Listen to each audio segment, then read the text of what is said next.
గారు మీరు ఇందాక సిగ్గుపడ్డారు కాబట్టి అసలు తగ్గొద్దండి, మీరు ఎక్కడ తగ్గొద్దు. అందరికీ నమస్కారం. ఈ సినిమా నిజంగా శశివర్ధనే దీనికి ఎంత కష్టపడ్డాడో మా తేజ కావచ్చు, గౌరీ గారు కావచ్చు, ఇద్దరు సాయిలు కూడా, ఎందుకంటే మా హీరో హీరోయిన్ కూడా వీళ్ళ కష్టం కళ్ళ ముందు చూశాను కాబట్టి నిజంగా ఈ సినిమా ఒక పెద్ద హిట్ అవ్వాలని చెప్పి మనస్ఫూర్తిగా కోరుకుంటున్నా.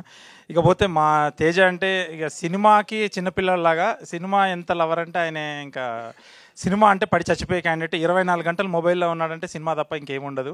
వేరే రీల్స్ కూడా కంటే ఈ సినిమా ఏమవుతుంది, ఏం సినిమాలు ఏం జరుగుతుంది మార్కెట్ అంతా, ఖచ్చితంగా ఇండస్ట్రీలో ఆయనకు ఒక మంచి స్థానం కల్పించాలి సినిమా పరంగా. ఎందుకంటే సినిమా ఇండస్ట్రీ తప్ప ఆయనకి వేరే ఏది తెలియదని చెప్పి నాకైతే ఖచ్చితంగా ఒక ప్రగాఢ నమ్మకం కూడా ఉంది. ఇటు గౌరీ గారు కూడా, ఎందుకంటే ఒక కాస్ట్యూమ్ డిజైనర్గా ఉండి కూడా ఒక మంచి సినిమాలు చేస్తూ ఈ సినిమాను కూడా తేజను ఎప్పుడు ప్రోత్సహిస్తూ ఒక మంచి సినిమాని అందించారు. ఖచ్చితంగా నాకు ఈ కష్టాలన్నీ తెలుసు. ఇకపోతే మా హీరో హీరోయిన్ కూడా, ఎందుకంటే మా టైటిల్ రోల్ శశివర్ధనే. ఈ సినిమా కూడా లాస్ట్ సీన్ చూస్తే ఖచ్చితంగా యూత్లో మొన్న రిలీజ్ అయిన ట్రైలర్ కూడా ఒక ట్రెండింగ్ అయింది యూట్యూబ్లో. ఒక సినిమా అయితే మంచి సినిమా అని చెప్పవచ్చు. మీరు ఒక సినిమాను ఆదరిస్తారు, తెలుగు ప్రేక్షకులు ఎప్పుడు ప్రపంచంలో ఏ ప్రేక్షకులు లేకున్నా తెలుగు ప్రేక్షకులు సినిమాను ఆదరిస్తారు.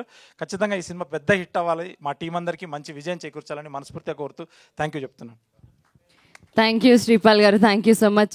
వచ్చామా, మాట్లాడామా, వెళ్ళామా అన్నట్టు ఉండాలని ఫిక్స్ అయ్యారా మీరు? ఎనీవేస్, ఇంకా మీరు చాలా సినిమాలు చేయాలని మనస్ఫూర్తిగా కోరుకుంటున్నాం. నెక్స్ట్ ఇచ్చేయమంటారా? మీరు